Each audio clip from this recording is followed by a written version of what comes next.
This is WKYT This Morning. Kentucky Morning start right here on WKYT. Good morning to you. I'm Bill Bryant. And I'm Andrea Walker. It is so good to have you with us on this Thursday, October 6th, and our team is busy. Let's get to it. We have a lot happening right now at 6:30. All eyes, of course, on Hurricane Matthew this morning. Massive evacuations are already underway in several states. There have been some flights canceled. We'll look at when the storm is expected to reach the U.S. That's just ahead this morning. Plus, some scary moments for passengers on a Southwest Airlines flight right here in Louisville. A Samsung Galaxy Note smartphone is being blamed for a plane evacuation. And it's almost here. Keeneland's fall meet starts tomorrow. How the track is celebrating its 80th anniversary of racing. That and more just ahead, right here on WKYT. And as we mentioned, we're kind of keeping eyes on two things this weekend, our weather here and as well as Matthew. Well, it's a big weekend. I mean, there are some events going on, but the biggest event, obviously, is Keeneland, right? And we have that kicking off tomorrow, off into your weekend. And that forecast really does not look that bad. However, it's going to be pretty chilly, especially compared to what you're seeing here on the screen. Start off around 60 degrees early this morning, somewhere in the 50s down south. 82 by the afternoon with a mixture of sun and clouds. Possibility in the next 24 hours, overnight tonight and into tomorrow morning, the possibility is there for Matthew to actually make landfall. Here's some hurricane facts for you. It's been 4,000 days, almost 11 years since the last major hurricane, which is Category 3, has made landfall in the U.S. Almost 11 years. There was no Twitter at that time. A gallon of gas was $3.18. And oh yeah, we all remember Tubby Smith. He was UK's head coach at that moment. So it's been a long time since we've actually had a hurricane, a major hurricane, actually reach the U.S. Could we see it later on tonight? We're going to go over the path of that and also show you how that affects your weekend front coming up. It's very interesting in lots of ways and very impactful, it looks like, as well as dangerous. Millions of people in Florida, Georgia, and the Carolinas are bracing for Hurricane Matthew. The Category 3 storm pounding the Bahamas right now and is expected to regain strength as it moves toward the eastern seaboard of the United States. You can see here on our WKYT First Alert Defender Network. And forecasters say the first major hurricane to hit Florida in 11 years could bring heavy rain, powerful winds, and dangerous storm surge. Marley Hall has the very latest. As Hurricane Matthew roared through the Bahamas, parts of Florida became a ghost town. Don't become a victim. Make sure you get out and get out tonight. People along the East Coast began heeding evacuation warnings yesterday, flocking to gas stations to fill up. I've driven around looking for gas, and their gas stations haven't had any gas. As others cleared store shelves and boarded up their properties, this boater in Daytona Beach decided to move further inland. We've ridden out a lot of storms in the past, but this one, I think, will be much more dramatic. Hurricane Matthew is expected to regain strength over the next few hours. Officials say people along the Florida coast should begin feeling its effects by tonight. We'll start feeling tropical storm force winds, and we potentially could feel hurricane force winds too, for an extended period of time. The storm has already left behind a path of destruction in Haiti and Cuba, flattening homes, flooding streets, and knocking out power. The Coast Guard is already warning beachgoers to stay out of the water. It's definitely not the good time to go out to the surf. Be curious, be adventurous. Matthew is expected to bring dangerous storm surge and beach erosion to Georgia and South Carolina tomorrow, before moving out to sea this weekend. Marley Hall, CBS News, Daytona Beach, Florida.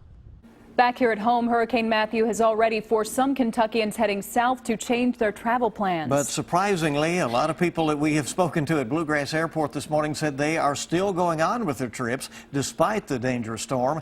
WKYT's Lauren Miner is live at Bluegrass Airport with more on the travel impacts and cancellations we already have. Good morning, Lauren. Hey, good morning. Well, we have two flight cancellations rather. We want to let everyone know about this morning. The first one we learned about just a short while ago. It's the 1013 Allegiant flight departing from Lexington to Orlando. That flight has been canceled. Also, the 1003 Allegiant flight to and from Fort Lauderdale from Lexington has also been canceled this morning. Because of these type of cancellations, AAA advises travelers to do their research if they plan to travel in the next few days. Several airlines say they will work with folks on a case-by-case basis regarding refunds and accommodations. Yesterday, today, the Lexington Bluegrass Airport still had several flights that flew to areas that are expected to be impacted by the storm. A few people we spoke with told us they were not changing their travel plans despite the possibility of Hurricane Matthew impacting their vacation. Well, we bought rain jackets today, so we're going to make the best of it and have a great time. So we're just going to go through the rain. Important to note that most airlines do have a link on their website or on their homepage rather, alerting passengers of any delays or cancellations. So be sure to check that website out if you plan on doing any traveling within the next few days. Reporting live in Lexington, Lauren Miner, WKYT. Lauren, thank you. There'll be much more, of course, on Hurricane Matthew coming up on CBS this morning in just a few minutes here on WKYT. Right now to a developing story in Lexington. A crash has now blocked part of a road. WKYT's Michelle Chamberlain is at our alert desk with the details on that. Michelle, what do you have? Yeah, this is definitely going to be a traffic impact this morning. Take a live look at the scene. This is Harrodsburg Road near Waller Avenue. As you can see, one car, it's on its top. This is a two-car crash, and you can see that car is on its top, and fire crews arrived on the scene right at about 6 o'clock this morning. We don't know if there are any injuries as a result of this crash, but at least one ambulance responded to the crash site. Now we're on the scene asking questions to bring you guys more details. Once again, this crash is at Harrodsburg Road near Waller Avenue. This is bound to have a traffic impact as you head out for your morning commute, and we'll keep you updated throughout the morning. Guys, back to you. All right, Michelle, thank you. We will keep an eye on that for you all this morning. And new this morning, a Southern Kentucky woman is accused of slashing another woman's throat. The McCreary County Voice reports that attack happened on Bill Slavin Road off of US 27 in Whitley City. The paper says officers found a bloody pocket knife and drugs at the home. The Voice reports 21-year-old Miranda Allen admitted to the attack and said she felt no remorse. Allen is charged with first-degree assault. The victim is expected to recover. The case will likely be presented to a grand jury. One person charged in the death of a Kentucky National Guardsman will be in court later this morning. Christy Hanley is facing charges in connection with the death of Trevor Dilger, but she will be in court this morning for a different case, a robbery unrelated to Dilger's murder. Dilger's body was found over Labor Day weekend in a burning car near the Fayette-Woodford County line. Jeremy Harris and Justin Sloan are also charged in the murder case. State police are warning folks in Madison County to be on the lookout for a suspicious man. WKYT's Michelle Chamberlain joins us now again at the alert desk, tracking the latest. Good morning, Michelle. Good morning. Suspicious situation here. State police have a warning for people in Madison County after what they're calling a suspicious encounter near Richmond. They say a 17-year-old girl claimed a man in his 60s approached her at a lake in the Heron Landing subdivision. That's just off of Speedwell Road. Now, the teenager claims the man told her he was not there to hurt her and for her not to be afraid. At that point, the teenager ran away, and police say the man drove off. They say he's white, around 6'2", with white and gray hair, weighing 160 pounds. They also say he had on wire-framed glasses. Police say he drove a small, dull red color car that may have been a Nissan Sentra. And of course, if you have any information, you're asked to contact Kentucky State Police. Guys, back to you. Well, some scary moments for passengers on board a Southwest Airlines plane over in Louisville. A man says his replacement Samsung Galaxy Note 7 phone forced the plane to be suddenly evacuated. Brian Green says his phone started smoking in his pocket just seconds after he powered it down. Green threw it on the floor, worried it might explode. The phone never actually caught fire, but the plane was evacuated as a precaution. Green says he just received his replacement phone after Samsung claimed to have fixed the phone's battery issue. I'd never powered the phone down. This was the first time I'd powered it down. Went to the movies the other day and I just muted it, of course, but I hadn't powered it down. So I did everything I was supposed to. Fire officials say the plane was still at the gate when the phone started smoking. The flight to Baltimore was canceled. A Kentucky coaching legend is being remembered this morning. Bobby Keith passed away yesterday at the age of 75. Keith coached the Clay County basketball team for 29 seasons. During that span, he took the Tigers to the state tournament a record 18 times and held a record of 18-1 in regional championships. Keith was also named Kentucky High School Coach of the Year 5 different times. And as one who played basketball in southeastern Kentucky, you knew you were up against a motivated and prepared team when you faced a team coached by Coach Keith. Well, Kentucky House Speaker Greg Stumbo has launched a formal investigation focused on Governor Matt Bevin. Stumbo says an investigation committee is going to be looking into what he calls potentially illegal actions by the governor. Among them, lawmakers claim that Governor Bevin threatened him in a voicemail. Stumbo says 5 state House members will make up that committee. I can't sit by and allow these serious matters to go unlooked at. Very, very, very desperate people pull stunts like Speaker Stumbo just did. The governor's office says that he has done nothing wrong. Stumbo says this is a fact-finding committee, not an impeachment committee, but depending on its findings, he says criminal charges could be filed. The United States Secretary of Agriculture will make a stop in central Kentucky today.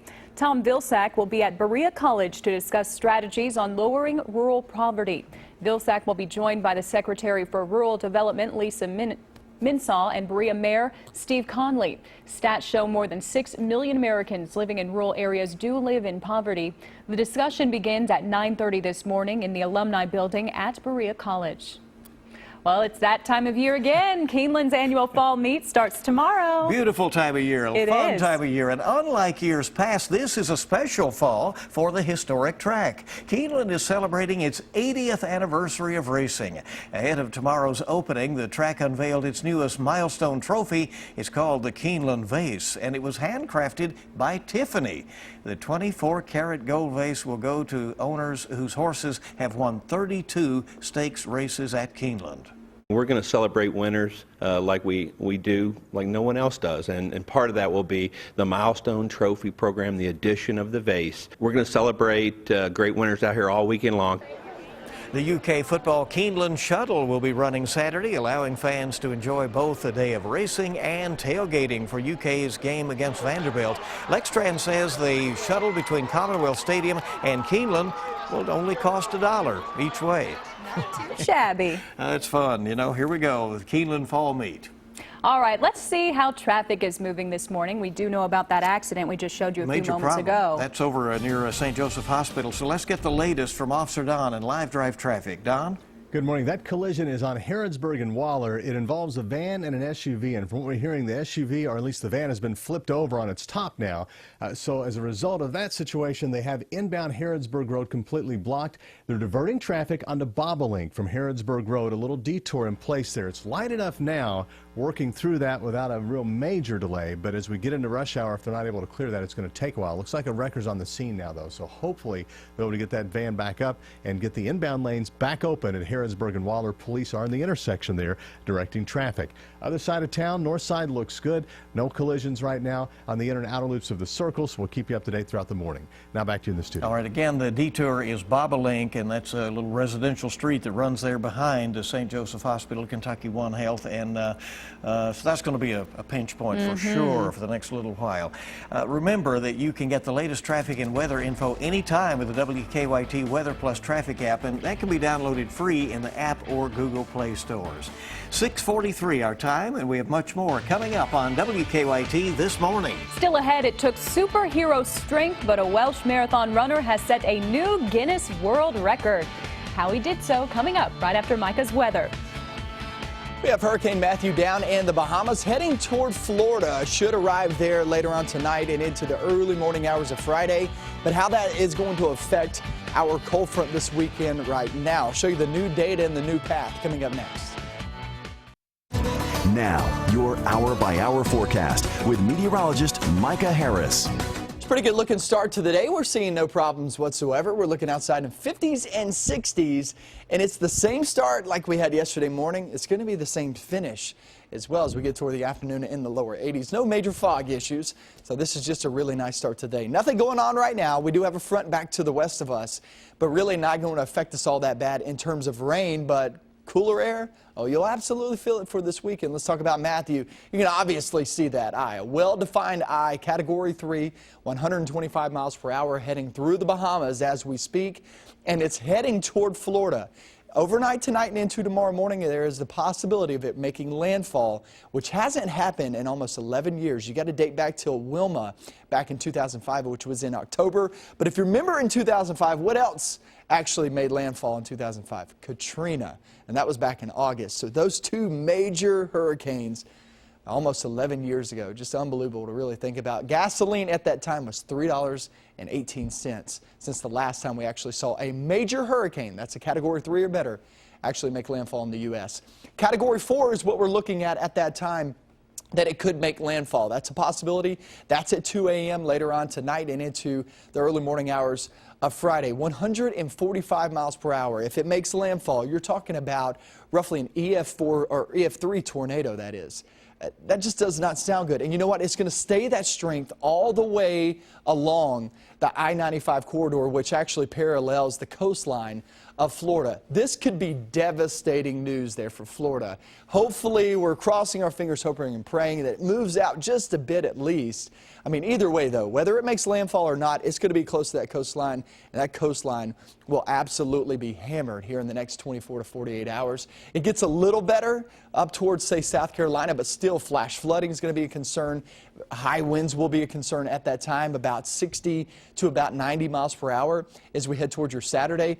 That's not a good place to be there. Myrtle Beach all the way to Charleston, talking about flash flooding. And not only that, you're not going to be able to get in the water. All these beaches will be closed as we head toward the weekend there for South Carolina. Look at this thing wrap around. This thing may go back into the Bahamas and may hit landfall again in Florida next week. It's an unbelievable storm. 79 degrees there for Keeneland forecast as we kick it off tomorrow. That's more of your summer attire, ladies. You can throw on the dresses, but let me tell you this, Saturday and Sunday, if you're going to have a dress on, you might want to take a coat along with you, just in case, maybe two. Cover up those legs as you're sitting down, because it's going to be pretty chilly. Andrea told me that, by the way. I don't have experience. Micah Harris. I don't have experience with wearing dresses. So it wouldn't be much of an issue. Do tell, sir. Do tell. Tell us what you do on a Friday night, Micah. Oh, man. But anyway, we'll stay mainly dry, too. It's just going to be pretty chilly. Thanks for the info, Andrea. You got it, buddy. I'm going to blame it on you. You clarified that. Right. Okay. Yeah. All right, lots to watch in weather, and of course CBS This Morning with the latest on Matthew here in just a few minutes. Well, with Halloween just around the corner, costumes are popping up all over the place, including at a marathon. Right, Welsh runner Mike Collenberg ran a half marathon in Wales dressed as Robin. You see him there putting the pressure on another competitor. Collenberg and a friend who ran as Batman were running for charity and aiming to break a Guinness World Record for fastest half marathon in a superhero costume. Well, guess what? They did it. Crossing You know that guy was like, I am not letting Robin beat me in this race. Now, I can't live that down. Oh, it reminds me of the guy who dresses in a turkey suit for the turkey trot around here. Hey, whatever it takes to make it through the thing. Good to have you with us on WKYT. Our top stories are on the way here shortly. It's 10 till 7 now, 6:50 on WKYT. We'll be right back. Coming up, we're all along the East Coast as residents brace for Hurricane Matthew. Plus, GOP Vice Presidential candidate Mike Pence joins us. And we'll talk to Senator Lindsey Graham about America's foreign policy. More real news coming up on CBS This Morning, next. Good morning and welcome back into WKYT This Morning. We are tracking Hurricane Matthew and an alert from state police about a suspicious man in Madison County. And WKYT's Michelle Chamberlain joining us now with a look at what is trending on WKYT.com. It's busy this morning here, Michelle. It has been a busy morning, and all eyes are on Hurricane Matthew as the storm is expecting to hit the United States tonight. So how does this impact you? Well, for those who are traveling, WKYT's Lauren Miner is reporting from Bluegrass Airport that 2 flights have been canceled. One to and from Fort Lauderdale, and another flight to Orlando has also been canceled. Also, we talked to an Eastern Kentucky woman who is in Florida preparing for the storm. Be sure to check that out on our website. Also trending on WKYT.com, state police are warning people about a suspicious man near Richmond. They say a 17-year-old girl claimed a man in his 60s approached her at a lake in the Heron Landing subdivision just off of Speedwell Road. Now, for a full description of the man, head to WKYT.com. And of course, weather is the big talker this morning. Stay up to date on Hurricane Matthew and on our weather here in Kentucky on our website, WKYT.com. You can also follow your favorite morning meteorologist on Twitter at Micah Harris WA. WX. Guys, back to you. All right, and he's keeping things updated and I think has 2 phones in his ears over there right now. You never Lots know happening. A man accused of assaulting a Laurel County Sheriff's deputy is now in custody. Tony Burks was arrested during a traffic stop on Interstate 75 in Whitley County. Police say Burks had meth, marijuana, and 4 fake $50 bills in his possession. Police say Burks got away after hitting a deputy who tried to arrest him last weekend. Burks faces multiple charges, including assault and drug offenses. We've learned a fire did not kill a man at his Whitley County home. According to Corbin News-Journal, investigators say 62-year-old Dennis Barton died of natural causes that had nothing to do with the fire. That fire happened last week on Highway 26 in Woodbine. Fire officials are still trying to figure out how it started. AT&T Stadium is home to the Dallas Cowboys and some pretty big advances in stadium technology. And the stadium has a giant $40 million video board right in the center of the stadium. But now the stadium is shifting some focus to cell phones. The stadium is using a team of drones to understand problems at each seat in the stadium, including bad cell service. The team scans the entire stadium to find strong and weak signals. Stadium officials say the project aims at maximizing the fans' experience. Because, you know, you want to send your selfies at the game. Well, of course. Take a picture of what the hot dog you had. It's like you weren't there if you didn't tweet about it, you know. You got it. So it's interesting using the drones to help along with that. All right, Micah is busy this morning keeping track of weather. Let's check with him. 82 degrees by the afternoon. A nice start, a nice finish. I don't see any problems whatsoever. Guys, could see Hurricane Matthew make landfall later on overnight tonight and into tomorrow morning. Like I said, we're crossing our fingers. We don't actually see landfall because we could be looking at Category 4 hurricane making landfall. That's 145 miles per hour. That would be devastating. Well, our thoughts and prayers with those in the wake down there. Nobody is more up to date than you to start your day. Thank you for being with us on WKYT. Have a great day, everybody.